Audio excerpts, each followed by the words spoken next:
My name is Jeff Brand. I'm the Dean at the University of San Francisco School of Law. And this is one of our series of conversations as we celebrate our centennial during the academic year 2012-2013. For this conversation, we've brought together professors from the 1960s through the present, stretching 7 calendar decades, as we take a look at how teaching has evolved at the University of San Francisco School of Law, about its importance. And we've brought together, I think, some of the finest professors that have ever graced podia here at the university. And I'm going to give their names right now, but I'm going to let them actually do their own introductions. In order of chronology here, our most senior faculty member, Professor Tom McCarthy, who I will put in a plug for Tom being one of the distinguished, if not the most distinguished, intellectual property professors seriously in the history of legal education. I don't think that's an overstatement. Professor Steve Schatz, who next chronologically, a criminal law professor, and I'll let him talk about some of the wonderful work he's doing around the death penalty.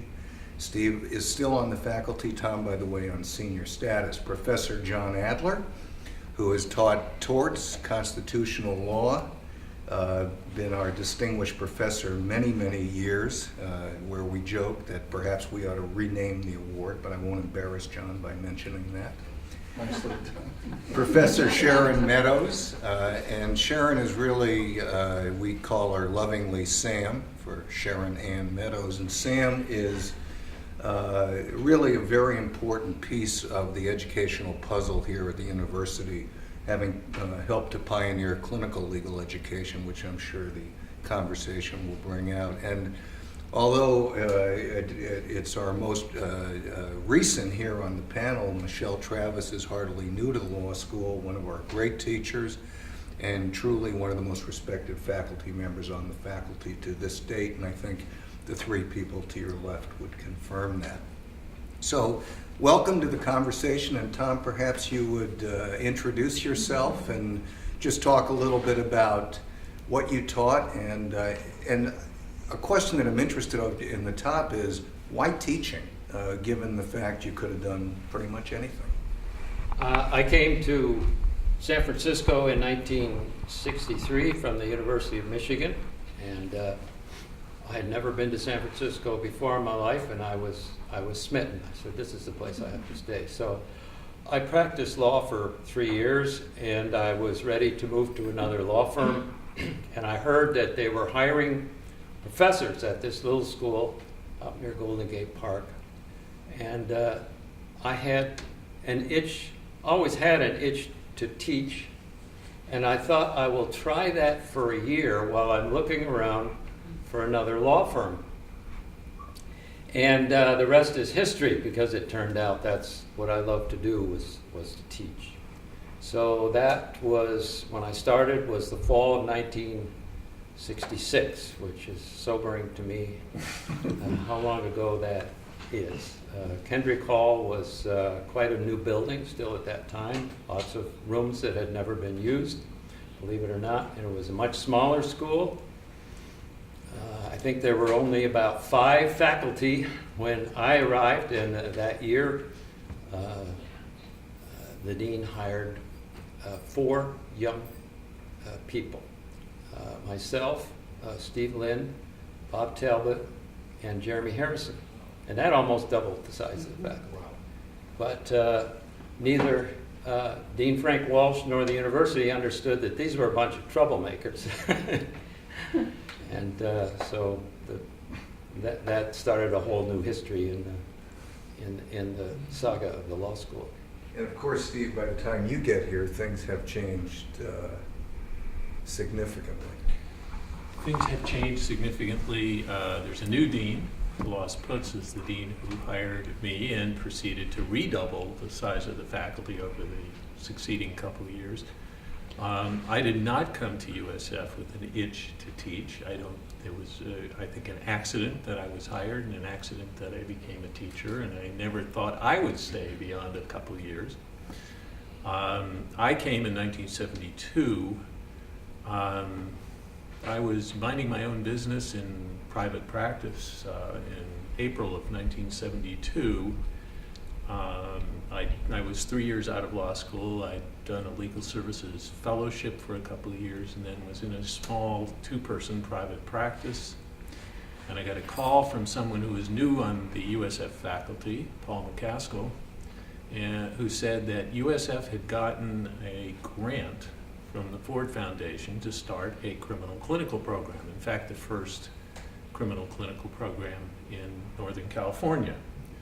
And was I interested in interviewing for one of the two positions that was being created? And the two positions were, one, a full-time clinical position, and the other, a half-time clinical position and half-time stand-up in the classroom teaching position.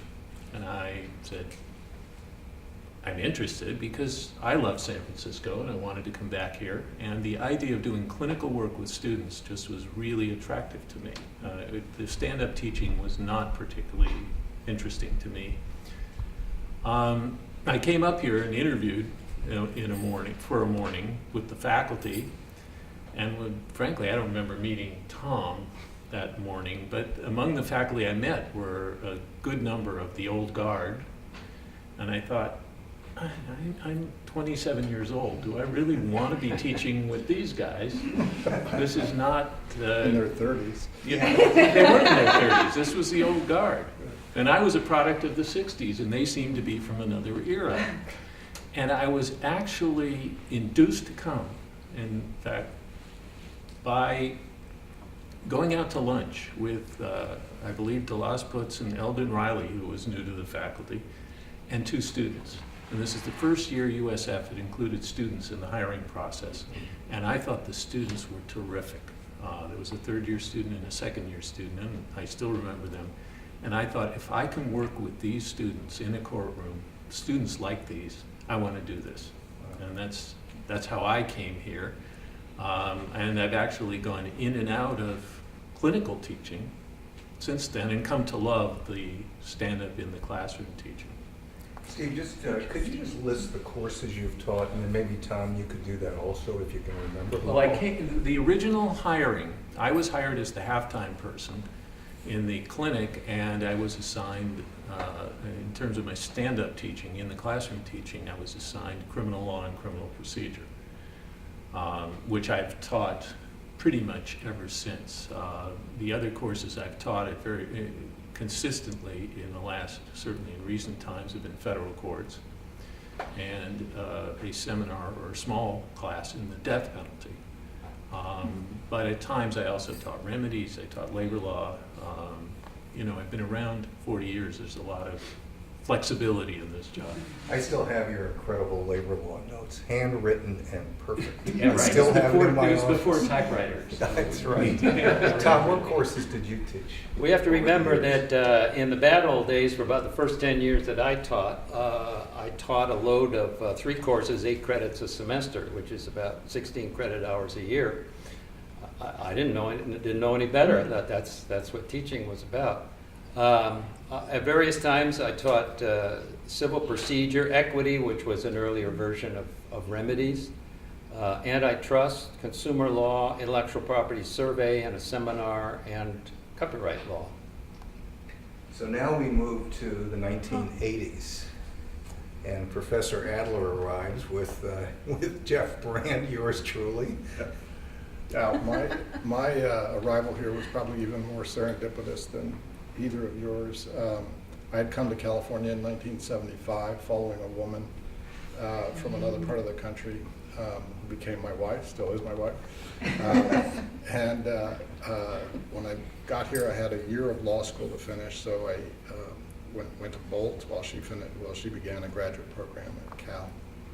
And I didn't come immediately to teaching either, although I had taught before going to law school, and then in my first job after law school also taught. I worked as a lawyer for Native American tribes around the country, and part of what I did was to teach lay advocates to work in tribal court systems, and I loved doing that. And I then went into practice for Morrison for a number of years. And when we had a child, I began to look around for something that would give me more control over my time, I would say. And I sent a letter to USF, and that's my phone, I'm sorry. I didn't hear back, actually. I didn't get a response for about 9 months. And then Suzanne Mounts called me one day out of the blue and said, "We found your resume in a drawer or something. Are you still interested in coming to do this?" And I said, "Yeah, I think I would be." And I came actually on a one-year contract to develop a course with Jeff Brand. One of the side benefits was I have a lifelong friend in Dean Brand. And we put together this course called Lawyering Process, which was sort of a combination of legal research and writing and some skills practice tied in with first-year courses and so forth. So we did model depositions and various things. And it was sort of fated to collapse because part of the design was that these two youngsters from nowhere had to sort of commandeer the full-time tenured faculty, getting them to teach sections of legal writing. And so that lasted, I think, about 2 years. In the meantime... John, it lasted 4 years and it was a good model. Yeah, well, easy for you to say. I was one of the tenured faculty I know, who was but commandeered. yeah, right. Yeah. Well, you may have been an exception, but so in the meantime, as I recall, I think Stephanie Wildman took a semester off or something, and I was asked to teach a torts class. So that was the second year I was here, and it's Tom saying about the course load reminded me, but I was sort of managing this lawyering process group, teaching a section of that, and the first stand-up class I did was a 4.5 unit torts class, so I was doing all those things in the first semester that I was really teaching. And that went well. I enjoyed it, and one thing led to another. Dean David Ratner was sort of at the helm at that point, and it ended up working out, and I've been blessed, and still here and still enjoying it. Great. As many years later. And by the way, just to fill in, Suzanne Mounts is a professor here to this day at the law school, a very well-respected criminal law and criminal procedure professor. And Stephanie Wildman now at Santa Clara University, who taught torts and also well-known for her feminist writings on the law. Right. Okay, now we move to the 1990s. Right. Wow, we're getting recent here. Oh, and, relatively. And Sharon comes to the law school and talk about what you did, and we'll come back because I really want to talk about skills teaching. It's a big topic now, as you know, among the faculty, and I'd like to have kind of a candid conversation about skills in teaching and all of that, but talk about your genesis here and what brought you here and why. Well, I'm beginning to think that everybody on this faculty was hired somewhat serendipitously, but after hearing Tom and Steve and now John. But I guess I have the sense that I came to teaching rather late in my career. I had been practicing for 15 years when I got a call from Josh Rosenberg, who asked me if I was interested in clinical teaching.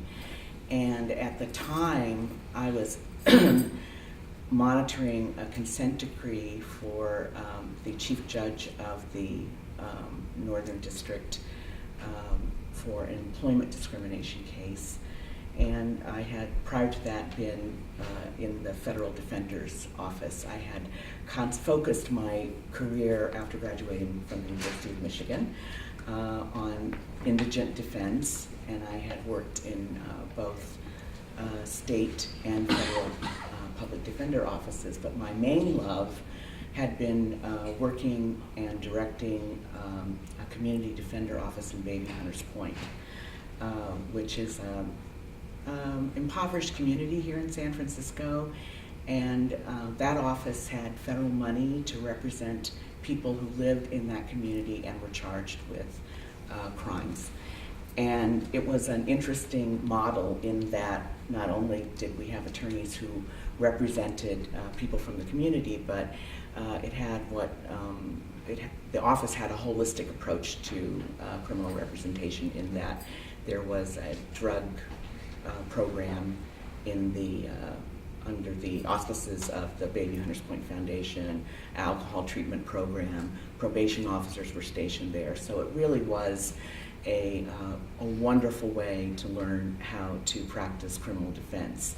I had come to law school. I went to law school at Michigan with the idea of doing either prison reform or criminal defense, which at that time, in 1972, the University of Michigan was a relatively conservative law school, I would say. So there was a bunch of us, about 20 of us, who were what I would call troublemakers at the University of Michigan. And I remember one of my favorite antics at the University of Michigan was when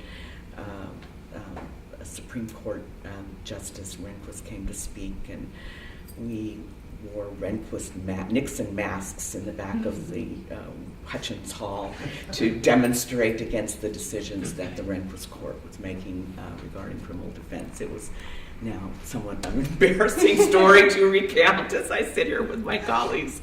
But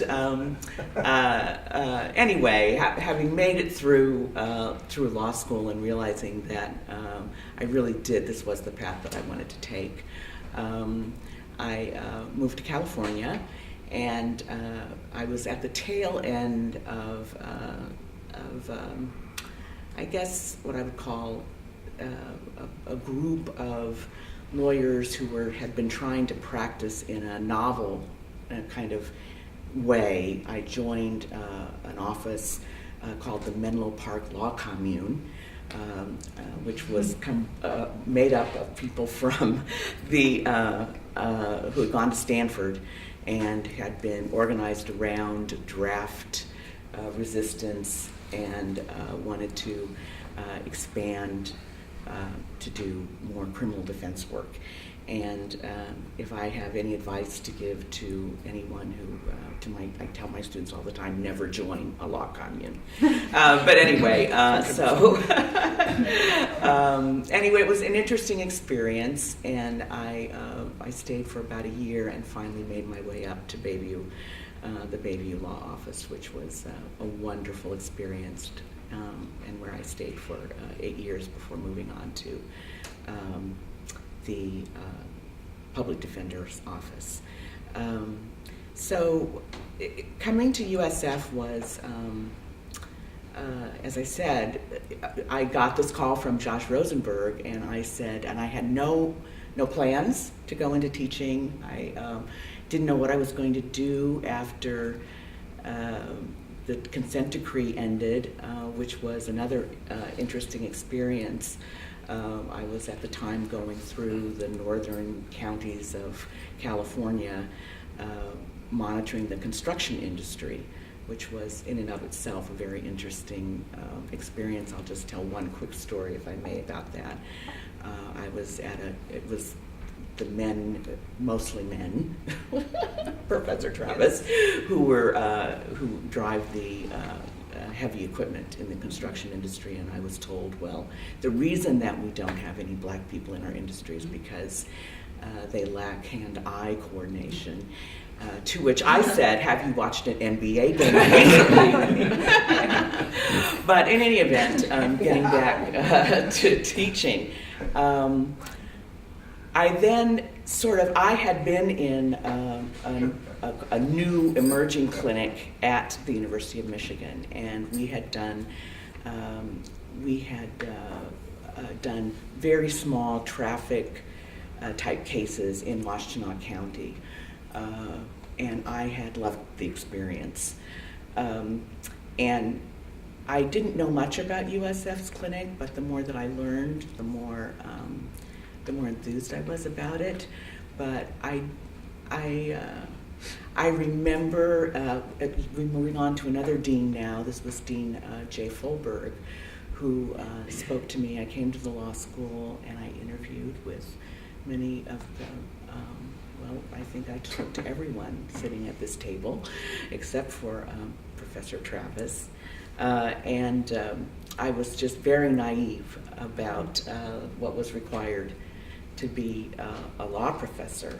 I remember Jay asking me, talking to me about scholarship and saying, you understand that scholarship is required, isn't that, and he said, for example, why did you choose the University of Michigan to go to law school? And I said, well, because they gave me the most money. And he said, no, it's because of their scholarship. And I said, oh, yes, of course. So that was another somewhat awakening and somewhat embarrassing moment. But I have loved my work, and I will defer talking about the specifics of my work to a later time. And, Sam, you've also taught criminal procedure. I have taught criminal on occasion, procedure, which I as well as loved. clinical work. Yes, which I also really loved very much. But my true love is the clinical work, because it has given me a chance to combine the trial work that I love with the teaching that I've really come to love very much. With my students, I think I would echo what Steve said about the students, meeting the students when I came here the first time was really just the most exciting thing. I thought, God, this is great, to be able to teach these students how to do, how to represent people in, poor people in court is it's just a phenomenal thing. So Let's move on now to the new century. Am I right? You came Yes, in 2003. 2003. And I must say that Michelle was much sought after, and I still remember a lunch where Steve and I were present at Anna's on California and Presidio, In the rain. I believe on the southeast corner. And we had Michelle cornered at a round table by the window, and it was just relentless trying to recruit you.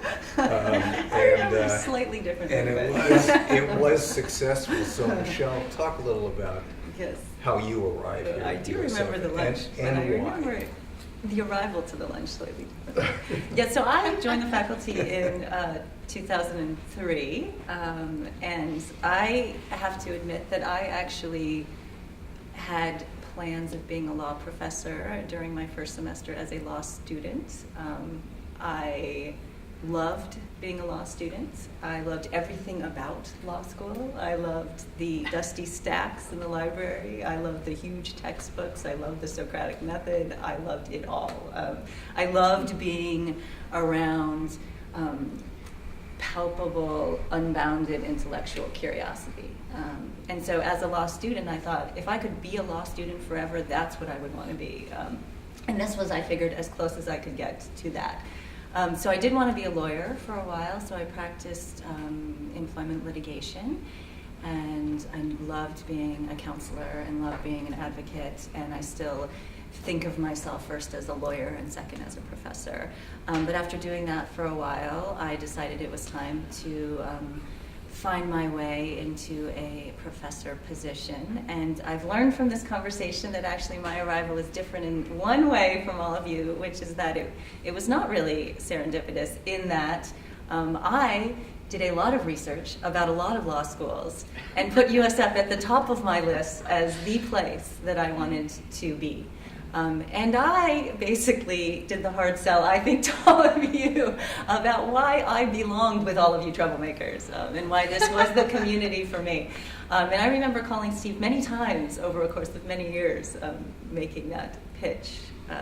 And so by the time we got to the lunch with Steve and Dean Brand, who ultimately hired me, Yes, I already knew the outcome of what the last student would be, and I'm delighted to have been here teaching now for almost 10 years at this point. And it has been, as I anticipated, the perfect fit in the perfect community for me. So I've been teaching towards remedies and employment law related courses, much related to my practice, and have loved the community and the students, and has been a terrific ride.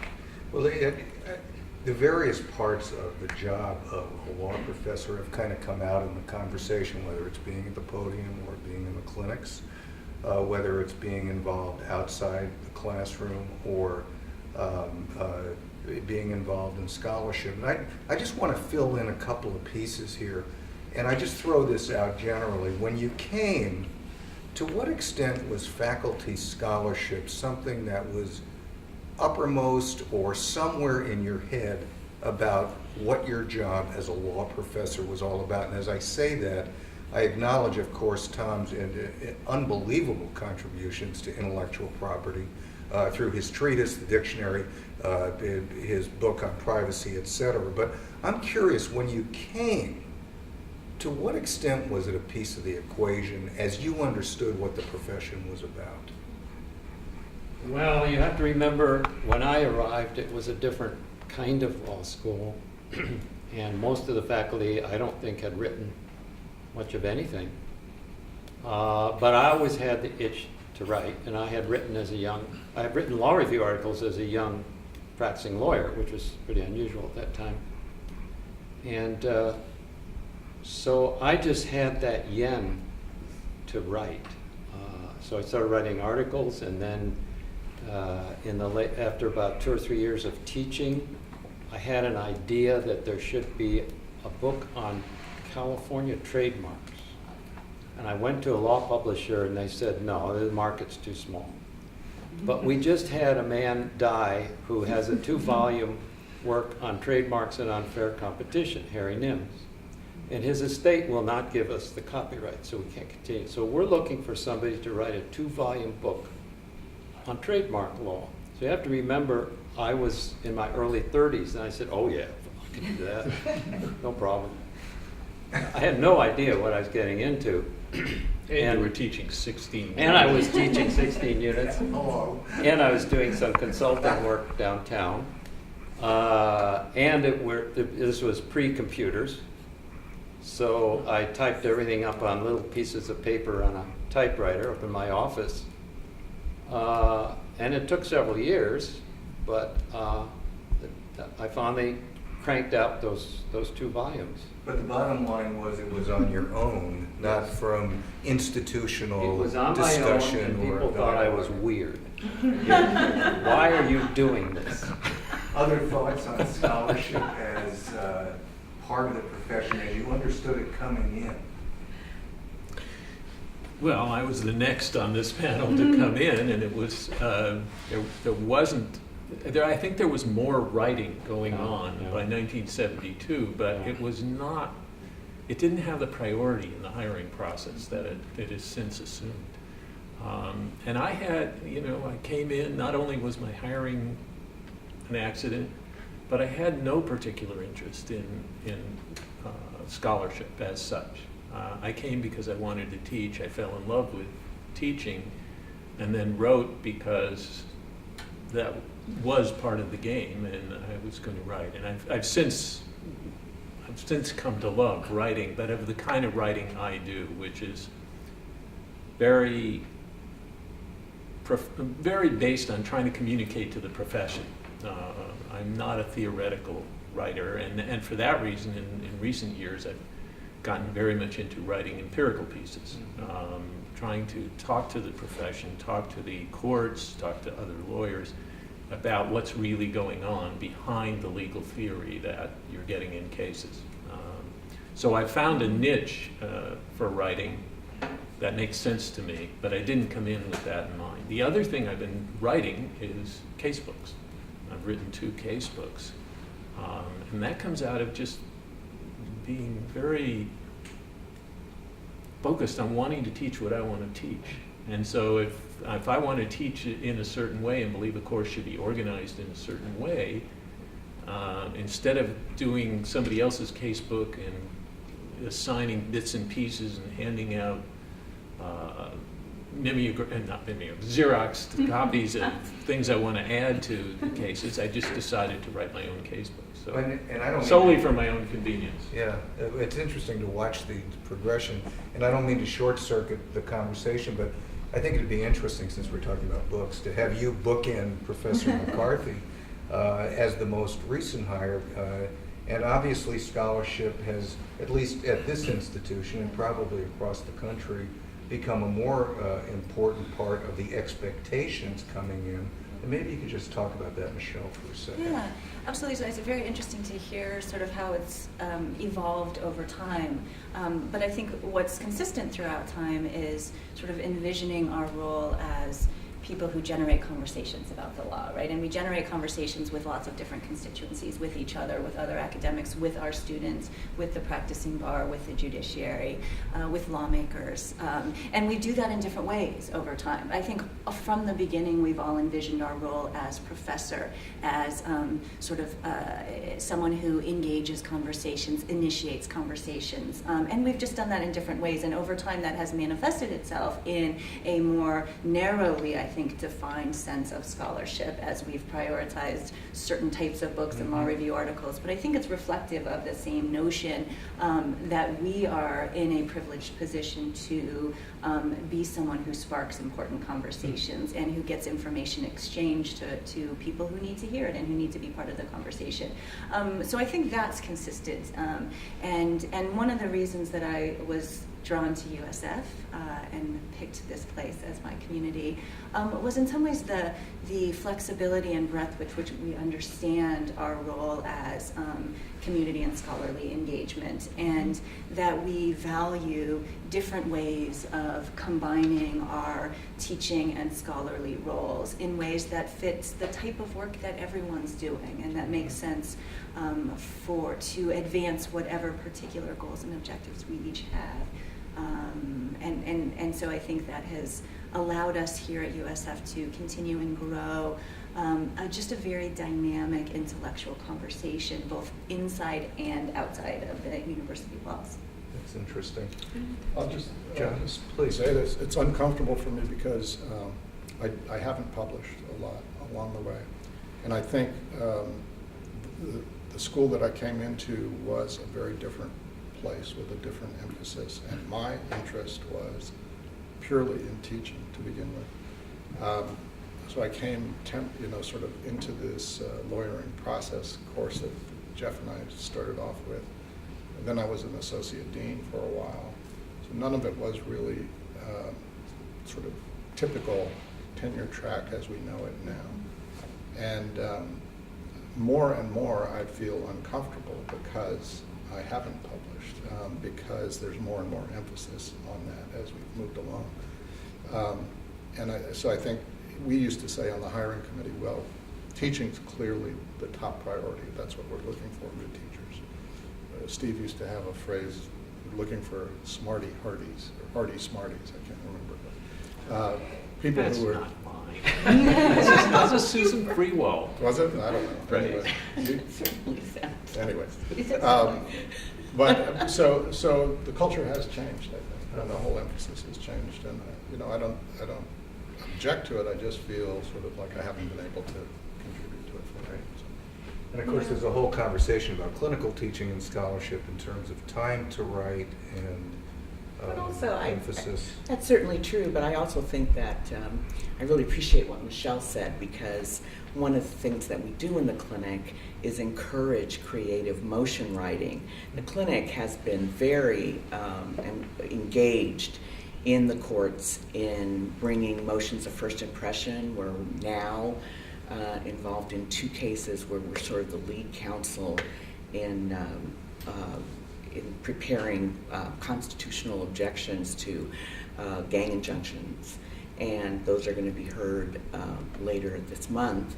And the judge has been very impressed with our papers, and we have and so over the course of the years of the clinic, we have, of the years that I've been directing, I don't attribute it just to me, I didn't mean it that way, but the students, part of the work that we do with the students is to encourage that kind of thought and that kind of writing. So I think that goes along, it's not scholarship, but it's something, as Michelle pointed out, that we bring, that the judiciary certainly appreciates as they see the quality of the writing that our students do and bring, and the quality of analytical thinking that goes into our emotions.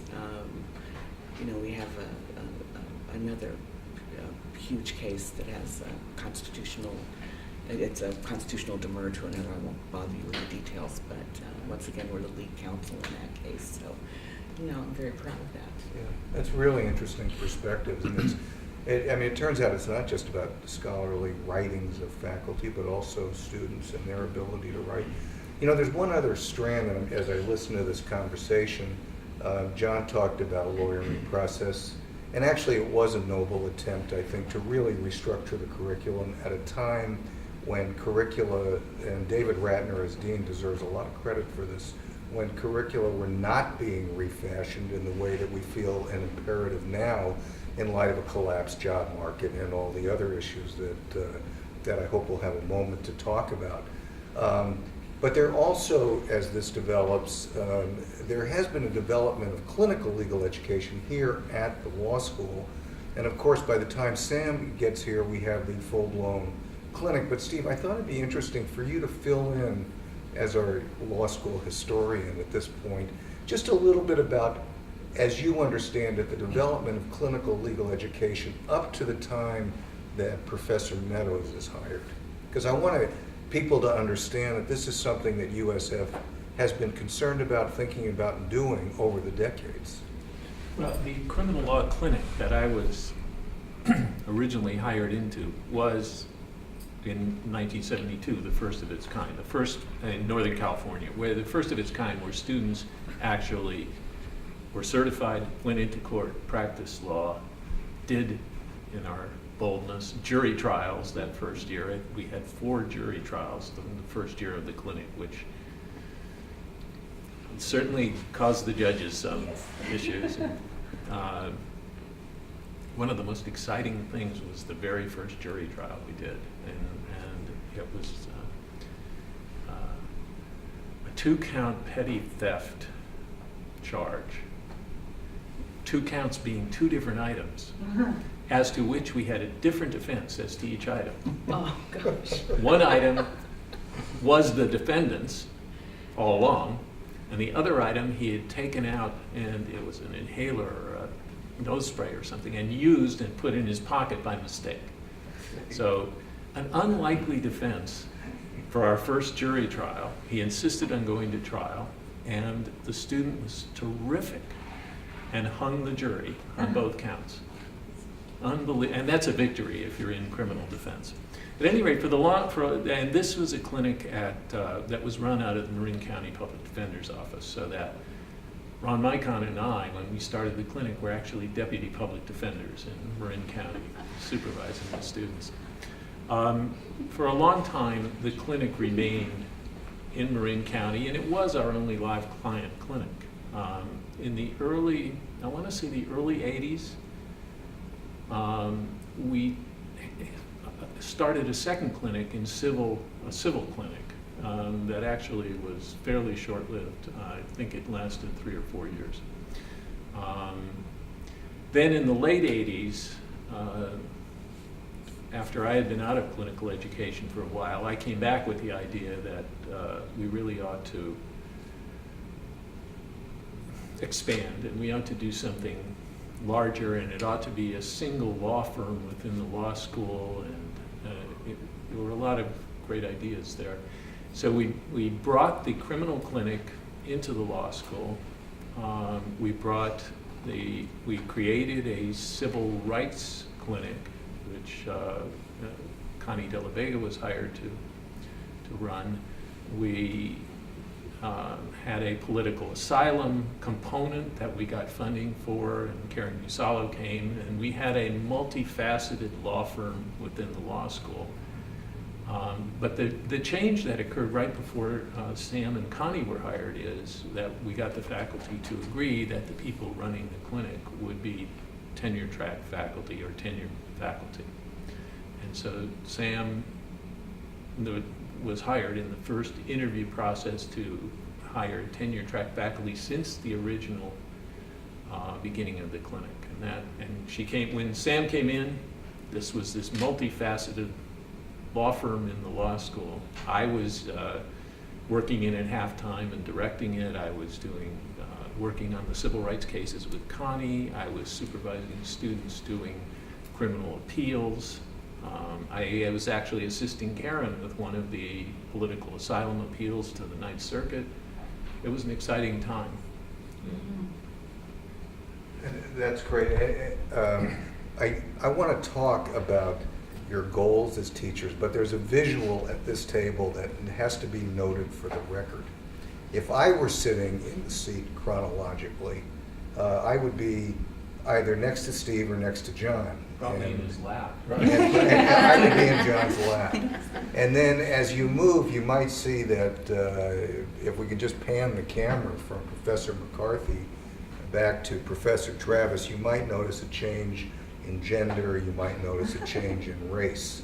And I say that because I think that the visual speaks volumes about the law school and the legal profession. And I don't know what the question is other than observations about diversity, importance of diversity as a factor, not only in the law school. And by the way, I should note that we are the 10th most diverse law school in the United States. I always like to talk about the beautiful hue of colors that one experiences walking through our halls. But maybe we could just get some comments, because I'm proud of the fact that we're diversifying faculty, that the gender composition has changed so dramatically. And I don't know, Tom, maybe you should just, was it even a conversation? I mean, in the middle of the civil rights movement in the 60s? From the early 70s, we were pursuing, along with every other law school in the country, minority candidates for teachers. But there were very few people in that market. And I have a vivid memory of Delos Butz and I sitting in a hotel room in New York City at one of the conventions where all the applicants get together, and we were practically on our knees begging very smart young black man to please come to USF, but we just couldn't. We were outbid. It's like the New York Yankees outbid us. we just couldn't attract the limited number of people. Now, what has changed is there's a great many more people in the market. But what I want to emphasize is we've been at this for almost 40 years. It's not something that just came to us recently. And we've had a program to attract minority law students since the early 70s. And we've tried this and we've tried that. And we've tried various methods to attract students. So it's not something we just came to late in the game. Other observations, either from a faculty or student perspective? Let me make an observation about gender. When I first started teaching, stand-up teaching in the classroom in 1972-73, I think the percentage of women in the classroom was under 15%. And the effect of that was they did not participate very much at all. The next year, the percentage went up to about 25%. So it was 73, 74, we had 25% women. And all of a sudden, it was like they were full members of the class. And it showed me that there's a critical mass, and that somewhere between 15 and 25% in my experience. But the women in that next year's class, in the class of 76, became the leaders of the class, and they were the most outspoken, and they were in every way full participants after that experience I had the year before. It was really striking. Michelle? One of the reasons that I love this place and this community is the commitment to diversity. And I use the term diversity very, very broadly. And I think it comes from the commitment from day one to understanding teaching as a collaborative process, as a collaborative engagement, and all of us have very different teaching styles, and our classrooms are very different, but I think that all of us share a commitment to understanding teaching and good law teaching as a collaborative engagement process. And to have that work, everyone figured out at this place from day one that you need a variety of voices and backgrounds and experiences to make a collaborative engagement process work, right? And we have done an amazing job of that, and I wanted to just reiterate what other folks have said about the incredible students that we have. And they're incredible in part because they have interesting backgrounds and stories and lives, and they bring it and they share it with one another. And I just want to share one story. In the very first semester that I ever taught employment discrimination law, we were reading a case about religious discrimination. And it was a case about, in the workplace, an employee who was a member of the Wiccan religion, which I admit I did not know what it was at the time I was teaching the case. I did some research before class.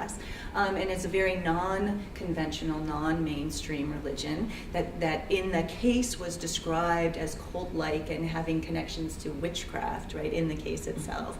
And the conversation was, does this count as a religious belief that then is covered by the anti-discrimination provisions of the workplace and the right to workplace accommodation? And we started having a conversation about it in class, and of course I had to be the one to question people about assumptions we were making and the case was making about beliefs around this Wiccan religion. And it was going nowhere, and it was very difficult for me to convey the importance of understanding religion in a broad sense. And a woman in the back row who had never spoken before in class raised her hand and said, I am a member of the Wiccan religion, and let me explain to you what the Wiccan religion is really about. And she explained from her heart what the Wiccan religion means to her. And it was a moment that I could never replicate with me describing it. It happened only because, we were smart enough to know that we should be including in our community people with backgrounds that are that diverse on that many dimensions. So it matters, and I am appreciative of our commitment to it every day that I walk through the hall and every time I stand up in front of a class. Yeah. Gosh, that's so interesting. Yeah. It was a moment that you could never replicate. Other thoughts? Well, I guess two pieces. One is just having worked on the hiring piece of things. I know, just what a significant piece of the hiring process it is. At a personal level, I would say working with students, not only who are diverse, but students who have particular struggles for one reason or another has probably been the most satisfying thing that I have done here in my history. So part of what I have done, and Jeff was involved in this too, is direct the ASP program for a while. And when I think back about sort of how I think I've really contributed as a teacher, I don't really think about the classroom per se. I think about individual students who might not have made it if I hadn't worked with them personally. And some of those folks were minority students and some were not. But that sort of work is what really sort of makes me love the job, I think. I agree. I mean, Yeah, can't say anything. What an eloquent discussion that was. All right, let's do this. I'd like to go have each of you just answer this kind of Barbara Walters type question, I guess. But based on, and all of you are experienced professors at this point, including Michelle, who had teaching experience coming to USF and has truly developed into one of the great teachers in the law school. But I'm curious for each of you, in hindsight now, what do you think the goal of a law professor should be? Tom? Well, I came from practice, and I taught courses that were labeled commercial type courses.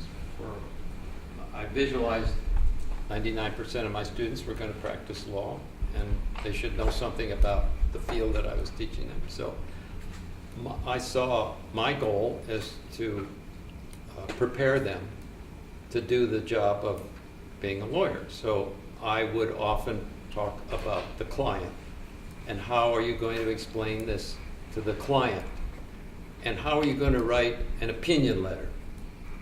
And I found that that made the students very nervous. They didn't like to think about themselves as a professional with advice and getting paid to do that. And when I would say, you're going to get paid to tell people about what we're talking about in class, and they would sort of squirm in their seats and titter, because the idea of that seemed bizarre to them. Because that's not what their undergraduate experience had been. And I saw myself as trying to grab them and saying, listen, you're going to be a professional, you're going to be charging people to tell them what the law is.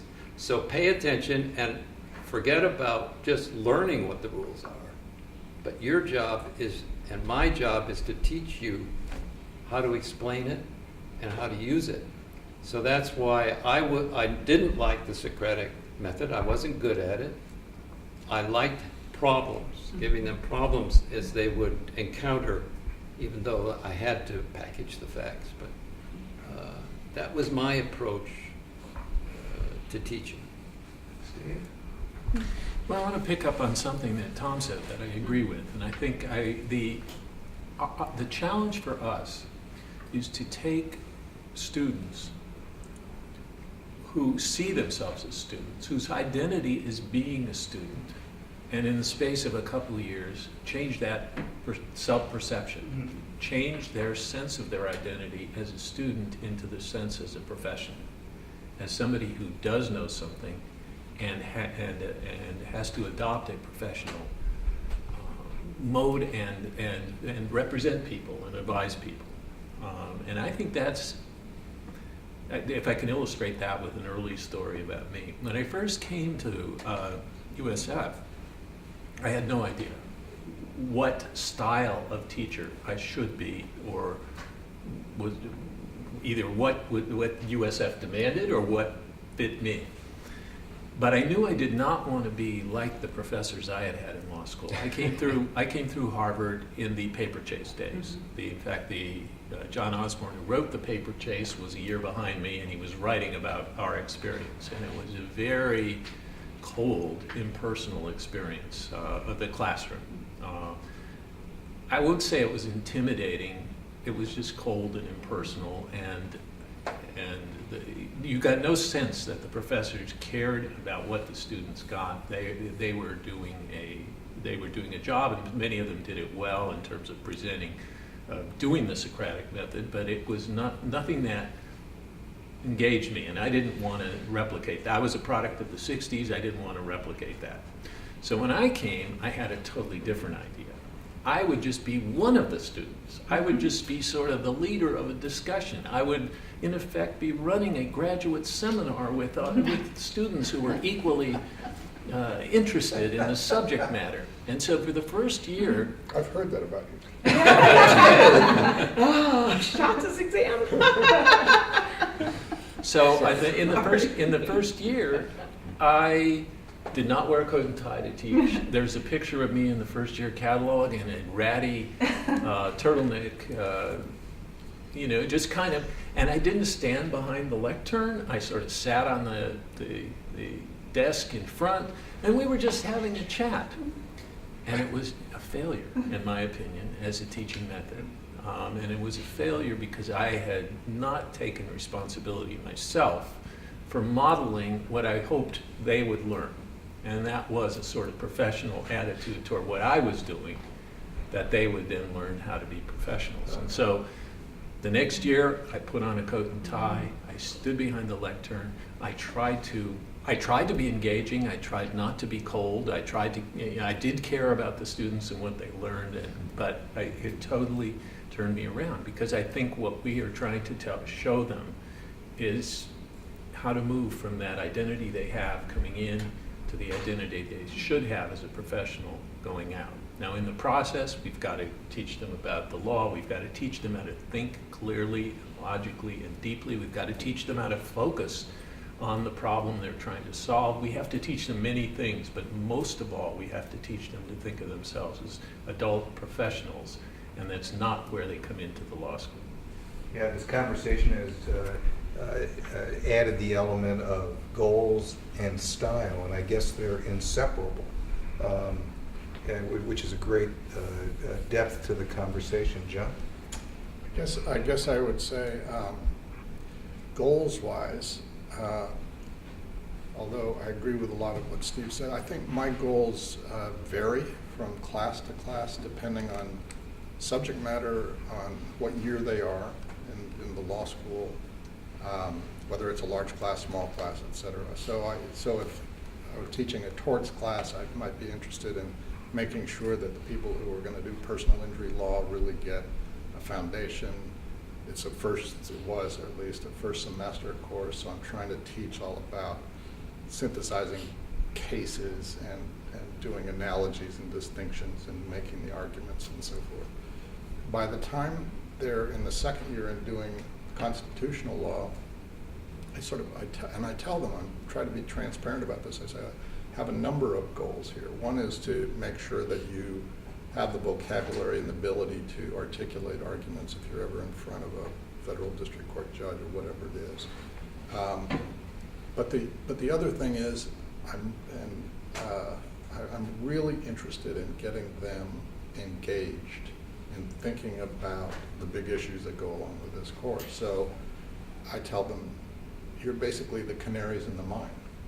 You're the lawyers who are going to see first if there are constitutional crises coming, and I want you to be prepared to react to those. Not many of you are going to practice constitutional law full time, but I want you to be active citizens. And so I've incorporated a lot of website requirements. I require them to write op-ed pieces which they can respond to for each other and so forth. So it sort of varies a little bit depending on what I'm doing. I try to be very clear with them about what I think I'm doing in any event. You know, it's interesting, as I listen to this conversation, right now we're having this intense debate about the role of skills. We're going to do it a half an hour from now in the classroom. And, maybe we do a disservice by this dichotomy, skills versus the other, whatever it is, because listening to you all talk, skills, and I love your concept, Steve, about the transformation of the student to the attorney is not the word you use, but and that transformation takes place through understanding doctrine and teaching them how to do things. And you're all expressing that. And of course, Sam, yours is, skills, but I bet it's not as clear cut as that either. Talk about but in some your ways goals it and is. your techniques. And I think that I also set out my goals pretty early in the semester with my clinic students, because we are a live clinic. We have to really focus early. Query, what's the alternative? Dead clients. No, I mean simulation, obviously. But it always is referred to as a live As a live client, right. Yeah. I think it's kind of a funny term also, but we're sort of there's a sort of a combination of skills. They have to have a knowledge of criminal procedure, a knowledge of evidence, and then there's an ethics.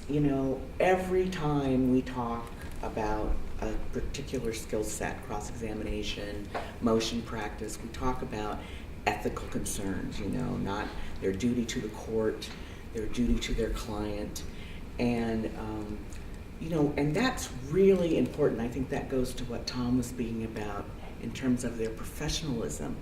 And even though our clients are indigent, it's what you owe to your client and what you can and cannot say and represent to the court, which that also goes to the transformation from student to professional.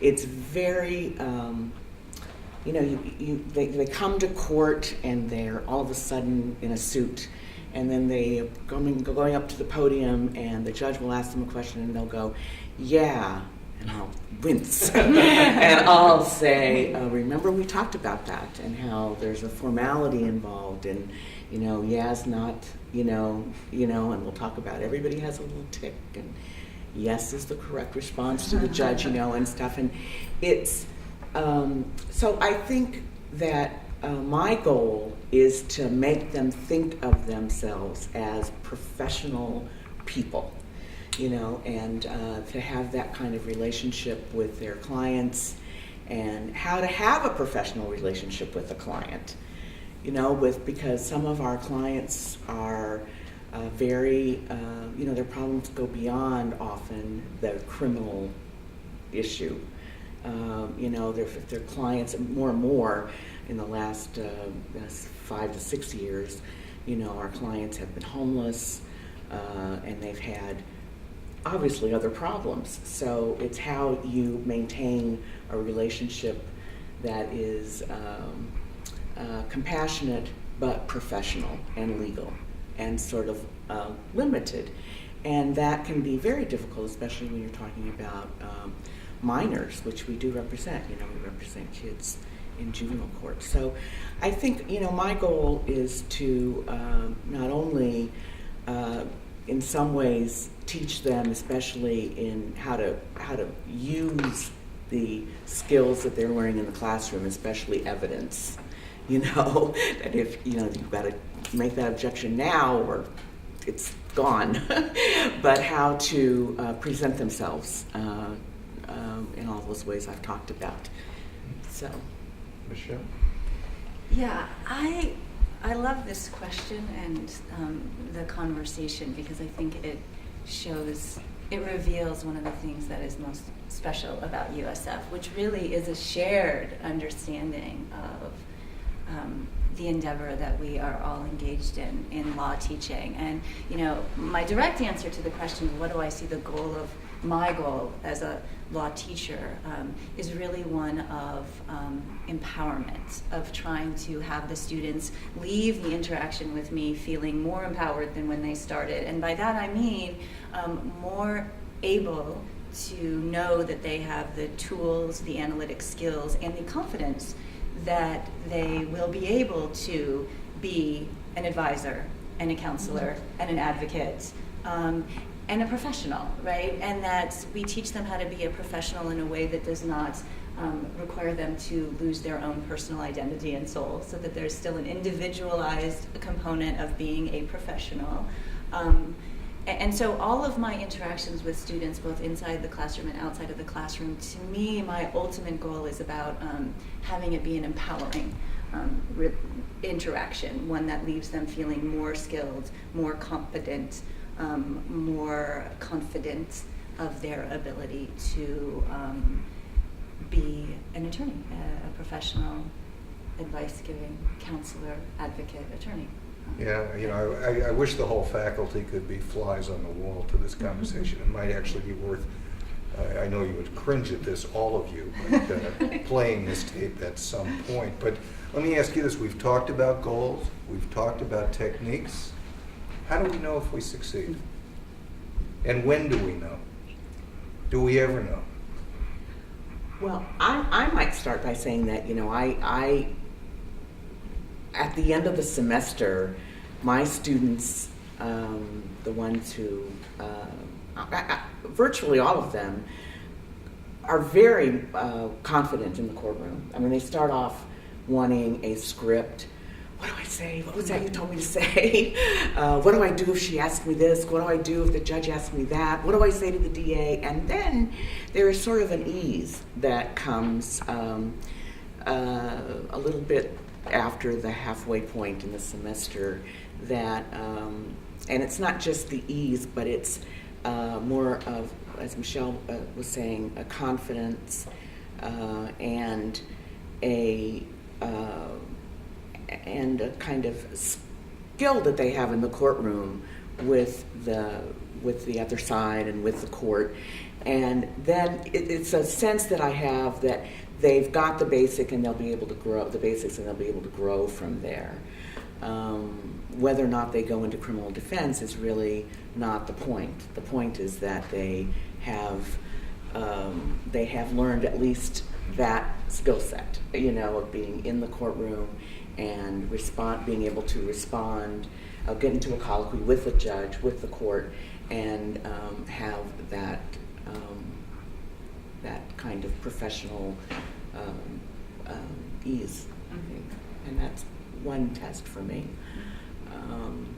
And to understand and not make, I've had students make mistakes. I try very hard because I tell them that the impression that they make with the court the first time is a lasting one. And so, but sometimes mistakes fall through the cracks, and before you know it, they'll have said something to the court that is not quite accurate, and and you have to really, giving feedback to a student in a live client clinical program is always very difficult. It's when you choose, it's very hard. You can't do it in front of the client, destroy the student-client relationship, and you can't really do it in front of other students. But you really have to do it, and you have to let them know that, especially when they've done something that is along ethical lines, not inappropriate, you have to let them know right away, because those are the kinds of things that are real pitfalls for lawyers, I think. So I don't know if that's answering your question. And of course, measuring success in a clinic where you're teaching a particular skill to 8-10 students is one thing. Right. Measuring success, gentlemen, and Professor Travis in the large classroom, I guess, is another. Yeah, I would say about the only measure. It's funny, you think it's not a question that I think about that much. It's you sometimes run into an alum who's a few years out who come up and say, thanks, you really did something that made a difference. Or Steve Schatz was my favorite because he was tough on me and did this or that. Or, you sort of hear anecdotally things that particular people think were successful in their particular case. But that's sort of a selected sample. We don't tend to see a lot of students who are struggling afterwards. And if our measure is really build confidence and empowerment and so forth, maybe we should be measuring for that stuff. Ask them at the end, do you feel more battered coming out as a third-year student than you did when you came in? Because I think a lot of people would say yes. Or do you feel empowered in the way that we're talking about? I don't think we have any idea, really. Well, it's interesting, John, you in particular, because you get such unbelievable evaluations, and I mean that. And I'm just wondering if you gauge your own success or failure at all based on what students say about you. I think not, for the most part. I would say I'm skeptical about. I think I have terrible days in the classroom where I just miss, and I'm not sure anybody is feeling that but me. And I often will say that to you. I'll say, this year I really screwed this up. And I'll say, yeah. But I can't, I guess, honestly say that they don't mean anything to me or that I don't react to them. I still remember one evaluation from 1983. And it was devastating, and I remember it word for word today. So it's not that they're meaningless, but I sort of discount it. Actually, I sort of don't. I don't buy it. Well, you discount the positive, you tend to overstate the negative. Of course. Don't we all? Don't we all? Yeah. Can I follow up on that, Sure. Jeff? And maybe it's repeating the same thing. When I read my evaluations, I think first of all, that's the only way we get large group feedback. John's right. We get sometimes individual feedback, either immediately or later. But in terms of large group and the class as a whole, it comes through the evaluations, and I'm skeptical about the value of the evaluations. When I read them, I'm mostly checking to see that they haven't gone completely south. You know, as long as they're staying up in the whatever B+ range or higher, that's what I care about. And it comes from the fact that I think it may be more to say more about the students and how they felt, and whether it's more of a popularity question on the student evaluations than it is in large part because they don't know, especially in a first-year class, what they really need to know, and so they have no framework to evaluate whether they're getting it. It also comes from the fact that I'm conscious of this, and I think this is the reason that it's great that there are so many different teaching styles on the faculty. I learned early on, no matter what your teaching style and no matter how right it might be for 85 or 90% of the class, it's wrong for some people. And that's okay so long as there are other professors who are right for those people. It came in 1 year, 10 years ago or so, I was teaching a federal courts class and I thought it was going great. It's a very challenging class, it's a lot of work, and I thought everybody was totally into it. I get back my student evaluations, and when I look at the average numbers, they're way up. And then I flip through them, and there is one guy who has given me a 1, which is the lowest rank, on everything. And his comment was, "This is the worst educational experience I've had in my entire life." And I was, everybody else, you know, That's the same guy that 5. wrote me. Yeah, maybe, but it was, you know, it was like, really? I mean, your second grade wasn't worse? I mean, this is the worst? Well, I've had the same experience, and I've learned you cannot please 100% of the class. For 36 years, we didn't have evaluations at the beginning, for whatever, 25, 30 years. I've always had 2 or 3 students who thought I was terrible.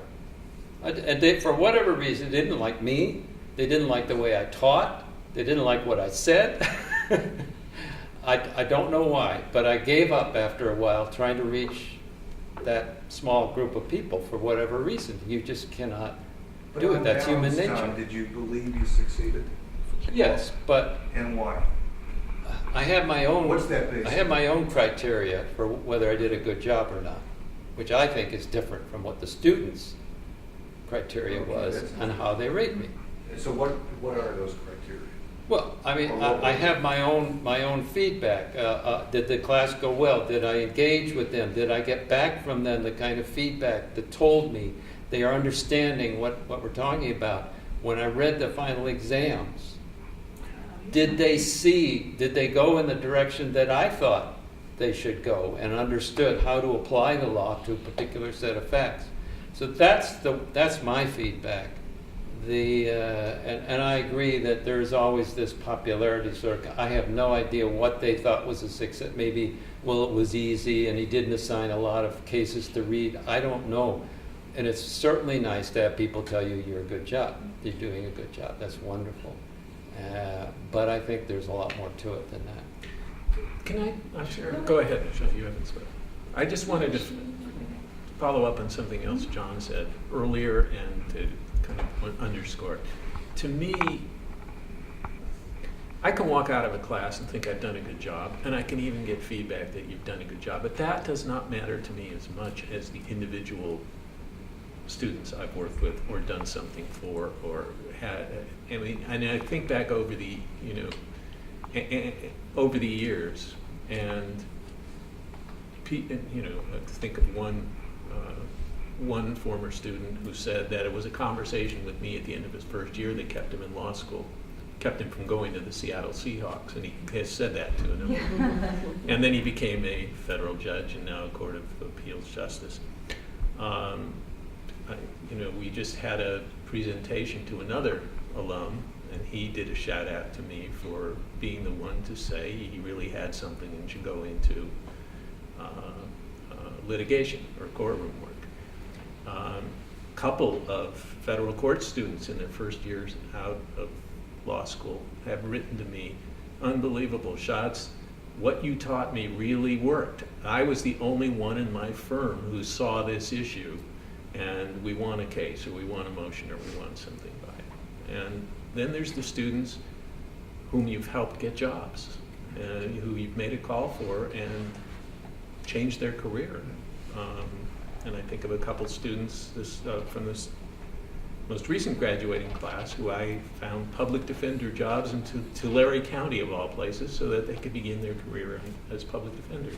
So those seem to me the success stories for me. I like walking out of a class feeling I've done a good job, and I like the evaluations that said you've done a good job generally, but it's the one-on-one connection you've made with the student that to me is the most critical. I second that. You know, it's always sobering to me to understand that almost every word I said in a classroom at some point affected one person. I've had students come up to me and say, you know, when I was in class that day, and they just talk about something that happened 28 years ago, you said something.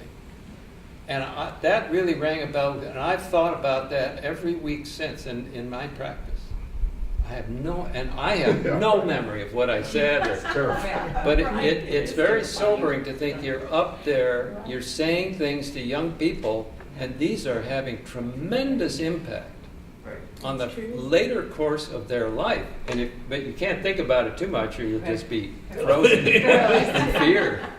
Yeah, so whether we're succeeding or not, we are certainly having an impact. That's for sure. Yes. Michelle, what were you going to say? I completely agree with where this conversation ended up, which is that I think that most people who are good teachers, who identify as teachers who care about their teaching, come out of classrooms feeling more days of failure than success and thinking about how a particular class went. So I have now started judging success on those student-by-student interactions, on a day-to-day, moment-by-moment, student-to-student basis.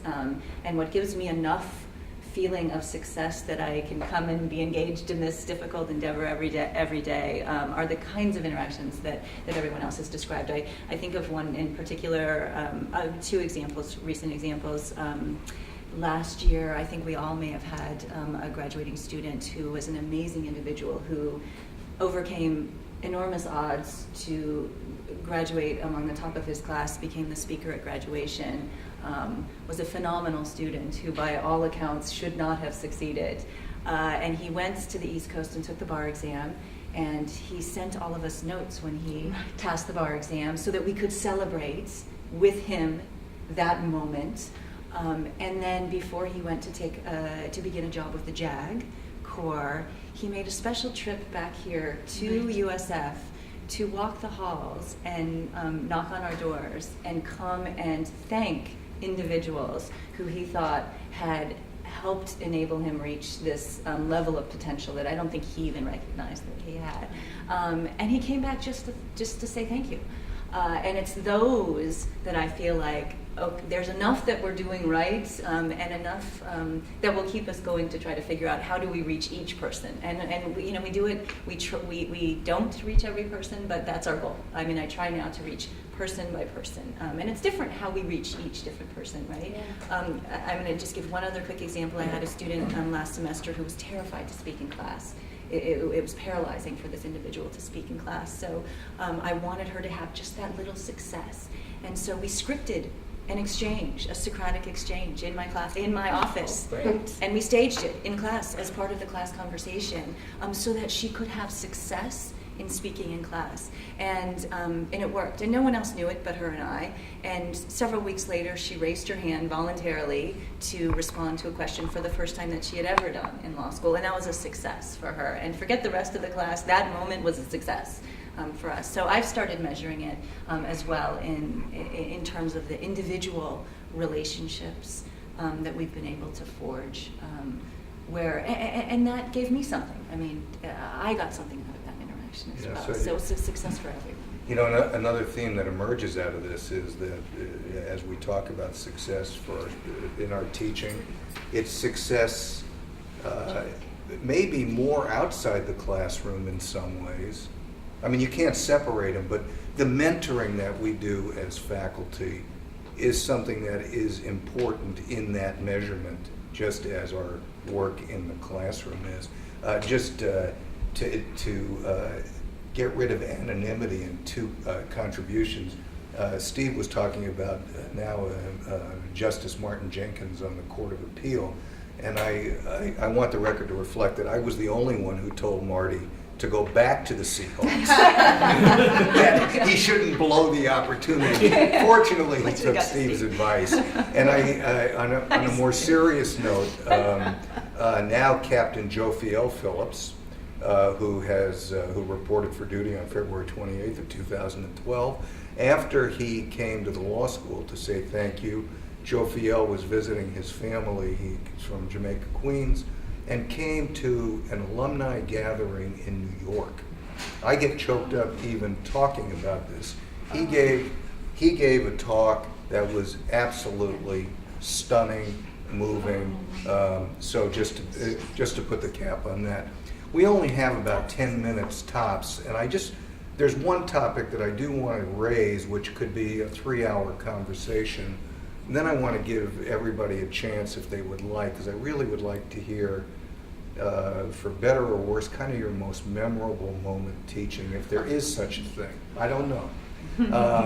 But let me just throw out this topic, and just to get it on the table, if nothing else. You know, we talk a lot at the University of San Francisco about change the world from here, educating minds and hearts to change the world, educating for justice. And I guess my question is, what is our relationship as teachers to that mission? And what's the relationship of our own political viewpoint to that as it affects it? And I could go around this table. I mean, I'm going to, Sam's work, of course, in the clinics is dealing with the outside all the time. But there's just two other examples. One is Steve's death penalty project, the Keita Taylor Colby project, which I think probably the most successful co-curricular, or whatever you want to call it, program in the history of the law school. I say that meaning it. And I know about John's work with Hispanics, largely in Marin County, and how much time you put on that. So what is the relationship of our outside, of us to the outside world, if that's not too vague? Well, you brought up the KTC project, so let me take a step back from that. This goes back to almost our earlier discussion about scholarship. I always, from the time I came, have felt like I'm living in, I've got feet in two worlds, that I never really left the world of practice. I never really gave up the idea that I was a litigator. And yet I'm here and I'm teaching, and I've always been looking for ways to satisfy both those needs and keep my feet in both of those worlds. And in fact, my scholarship, to borrow from Clausewitz, my scholarship is just litigation by other means. I'm still pursuing the same goals in scholarship that I would be pursuing in litigation. So when I came in the 70s, I was doing a fair amount of pro bono work. At that time for the United Farm Workers Union, Cesar Chavez, and I had students involved with me, students working on my cases. It was all volunteer. It was not co-curricular. It was extracurricular. Then I took some time off and went and actually did legal services work for migrant farm workers. And then I came back and was doing pro bono cases for migrant farm workers. And then I went into the clinic, and I've never been comfortable not being connected with the profession and trying to pursue social justice within it. And that's the origin of the Keita Taylor Colby death penalty project. I had been writing about the death penalty. I wrote a major article in '97. I was working on a case book on death penalty law, and I just got tired of writing about stuff. I wanted to be doing something. So out of that came the project, which involves students and working to reform and ultimately abolish the death penalty in the country. And that's how the students ended up in the Keita Taylor Colby death penalty project, going to the South every summer to do anti-death penalty work. Other thoughts on? I think it's hard. I think it's difficult. I always feel torn. We were talking about evaluations, and usually I get half a dozen that say, stop trying to indoctrinate us about justice.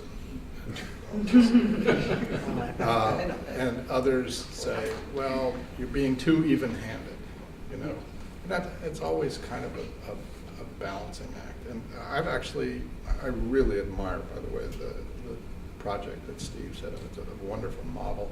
I run into a lot of students who think that that's basically the best thing that has happened to them anywhere along in law school. I haven't done anything on that scale. I find myself pulling people out of class to get some of this done. Informal conversations about race where people are just sitting around a table with a lunch, talking about their own experiences and how they think race has played a part in their lives, and how they may have been judged on the basis of identity, racial identity, and so forth. And it's stunning because the students leave that, particularly the white students, leave that shaken. They don't have any clue outside of this. And it's not something that is easy to, or maybe even appropriate to talk about in the midst of a large class. It's really difficult.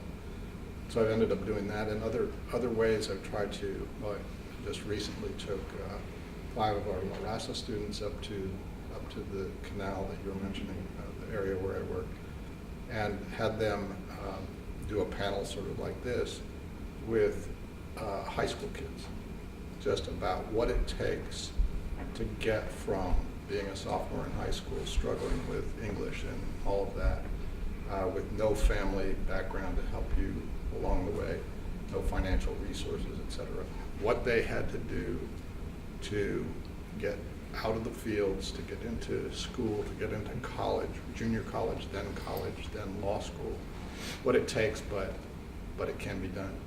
And there was a student who we were very interested in having, high school student. We wanted him to apply to a summer internship, basically, in Sacramento as a leadership program. And he had decided too much work, just wasn't going to do the application. And after our students talked that day, he came and he said, oh, they were just awesome. It's okay. Where are those application papers? I'm going to do this. And so you just it's those little things really are ways in which you can have an impact that aren't quite don't quite grow up just out of the stand-up teaching thing you're doing. So. Other thoughts or comments? I think that it's very different being in the clinic and dealing so much, as you said, on the outside. The judges really respect our program, and in fact, one of the judges at Juvenile Hall said, you must have, I think you've been doing this for over 20 years, haven't you, Professor Meadows? I just want to thank your university for all of your years of community service. And that's really, there's that, it's a service to the court that we do because we don't get paid individually for the clients that we represent, but it's also the relationship that the students have with people who are indigent. It's an experience that many of them have never had. It's for some of my students, it's something that they've never been around poor people, and that's one thing that we try to. It sounds odd, but we try to sort of teach them.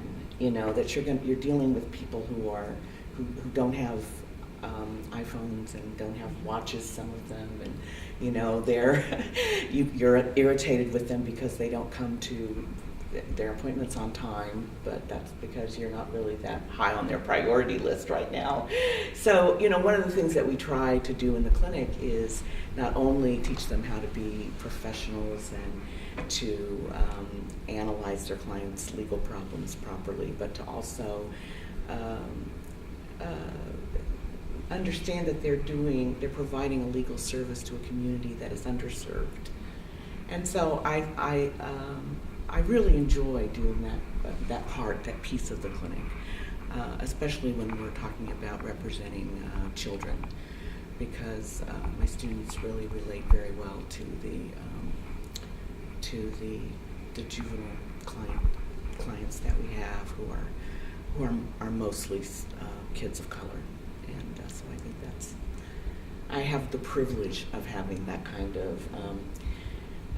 Sometimes it feels like a very intimate relationship that I have with my students, and I think that is a special relationship that I have that I wouldn't trade for anything. Michelle, could you just chime in briefly? Because I know you spend a lot of time talking with students about work-life balance issues. You do a lot of work that impacts employment discrimination. We only have a couple of minutes, but if you could, and then I want to say something about Tom's work, and I'm curious to your reaction about my thought that I have. But Michelle. I mean, I think that the most important thing that all of us do is to get students to understand that by having a law degree in their pockets, they are privileged and they have a voice that carries more weight, and they have the ability to impact society in ways that others without that degree don't. And therefore to recognize that with the privilege and the power that they wield simply from having a law degree, they have responsibility. And that responsibility can be used in many different ways, but responsibly, right? And that can allow people to have different political views and different ideological commitments and different priorities. But for everyone to know that the privilege and power that they get by being a lawyer comes with responsibility. And so to make smart decisions, informed decisions about whether it's personal decisions about work-life balance and what you are going to prioritize in your life, or professional commitments about how you're going to choose which clients to use your limited resource of time to help, so that they understand it's a responsibility to make thoughtful, ethical, informed decisions. And that means something different for everyone, which is okay, but to just know that that's the conversation that they should be having as they act in the world as lawyer. And that's the common denominator. Yeah. And that we ought to bottle that thought. Yep. But it's interesting because as I listen to Steve, we're talking about death row inmates in the South, and I listen to Sam, we're talking about the Youth Guidance Center or the massive, outrageous problems that exist, and then you listen to John talk about the canal and underserved, poor, often undocumented migrants or whatever. But it's not just those populations. The thought I had, Tom, listening to this conversation, because I think one of the dangers is that we assume that we do justice just in those contexts, but we also do justice in other venues. For example, in February at the top of the Time Warner complex in the most incredible setting imaginable, overlooking all of Manhattan.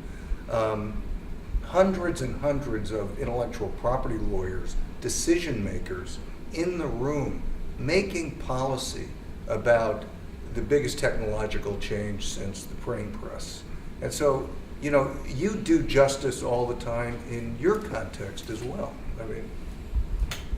Well, yes, and even commercial and business lawyers can do a lot of justice. That's my theory anyway. Legal expenses are outrageous and are really, I think, obstructing the job market and obstructing business in general. And I think young lawyers should be trained to keep that in mind. That's their ethical obligation, not just to keep things legal, but to understand the problems of the business world and what leads to job growth. And yes, we brought together in February under the aegis of the McCarthy Institute the people from Washington and New York who were making decisions about government policy and legal policy on intellectual property and the internet. And these were decision makers. And I was very proud that we were able to entice these people to such a high-level sort of summit. So there was something there that we got those people to come. And I think that was doing a lot of good to have those people talk to each other. Absolutely. And I would just do one friendly edit to your good statement, which is you said even business and commercial lawyers do justice, and I would just strike the word even and just say and. Because I think one of the lessons, and we have to be very careful how we message things here at the law school, and I say this as a self-criticism, that we're talking about ethical, skilled lawyering in the boardroom, in all kinds of business settings, just as much as we do if we're working at St. Anthony's Kitchen or at the Youth Guidance Center, not in any way minimizing the importance of that work as well. So just as a final moment here, and if you could just do this, this may be impossible, but if there is a memorable moment, but if you can do it short, Steve. I've got to have the most memorable moment in class, and it's not something that's going to illustrate, it's going to illustrate just serendipity in class. This is the spring of, maybe April of 1975. I'm teaching first year criminal procedure. It is a hot April day. It is late in the afternoon. It is Friday afternoon. It is set up not to be a good class, completely. And the class is not going well. It is slow. In my imagination, there should have been a fan turning slowly in the top. It should have been tropical with a fly kind of buzzing, aimlessly around. And I'm desperate to I'm just desperate. And I look and I see, and I say, I'm going to call on somebody. And my usual style is to say, here's the case. What would the defendant argue? So I say, what would the defendant argue, Ms. Ferguson? And I pick on someone who hasn't talked very much and I don't know very well. And she looks up and she says, Professor Schatz, I don't know how to answer your question, but can I sing a song? And I went, well, of course, Miss Ferguson, because anything at that point was going to be better than what was going on. She says, well, can I go out to the aisle because I need to be out there? Okay, and she walks out to the aisle. And she says, now you have to imagine me with little curls in a pinafore dress. And she proceeds to hold her dress. And she proceeds to sing The Good Ship Lollipop. and she goes on and she's singing it. And everybody in the class who had been just like sleeping is suddenly awake. I mean, this is the most astounding thing to happen in a first year class. She sings the entire Good Ship Lollipop song in an imitation of Shirley Temple. And then goes back to her seat. And meanwhile, the rest of the class is going crazy. They're pounding on the desk. The people are reaching over to clap her on the back. Everybody is suddenly awake and excited. And I'm laughing so hard, the tears are coming out of my eyes. I can't believe this has happened. And then she sits down and she says, but I still don't know the answer to your question. And I say, Ms. Ferguson, you've done more than enough already. That's fabulous. That's a great story. That's a great Top story. that. There's- I Anybody else want to add a story? I can't You don't follow- have to. I can't follow that. I'd just say, as Jeff knows, I'm sort of resistant to anything on camera. But this has really been an interesting experience because I'm sort of placed in the history here in a middle point from. I remember, and I promised Tom I'm going to tell one anecdote, and that was just my recollection of Tom McCarthy when I first came here was. I talked to my students about how in the Constitutional Convention, George Washington didn't speak all summer because everybody felt that if he said something, everyone else would follow. This was Tom McCarthy when I first came here. He would listen to the faculty debate and argue and fuss and everything, and then he would say, about say, this is what I think, actually. And everybody would say, right, yeah. That's right. You know. Steve, who has been a model in various ways, sort of a mentor, indirectly. We don't always agree on everything, but, he's just been so central to this place as I came along. And Sam and Michelle, who I played a role in hiring. And Jeff, of course, is just a long-term friend. So it's sort of a timeline, and with individual points along the way. That's each of us. It's kind of cool. Well, maybe that is the appropriate place to say thank you. And I want to remind those that are watching that this is in celebration of the law school centennial, 100 years since we first opened our doors at 7th and Market Streets in 1912. And, I have the privilege of reading every student evaluation that is written, and I do it assiduously. And I know you heard today that faculty give varying degrees of credence to those evaluations, but I can honestly say that it's one of the most enjoyable parts of my job, and affirms for me, as I think this conversation has demonstrated, that we have one of the smartest, most thoughtful, most engaged, and committed faculties of any law school that has graced any particular institution over the past century. So we hope you'll support the University of San Francisco School of Law, and thanks to my colleagues, Professors McCarthy, Schatz, Adler, Meadows, and Travis, for all of these great insights.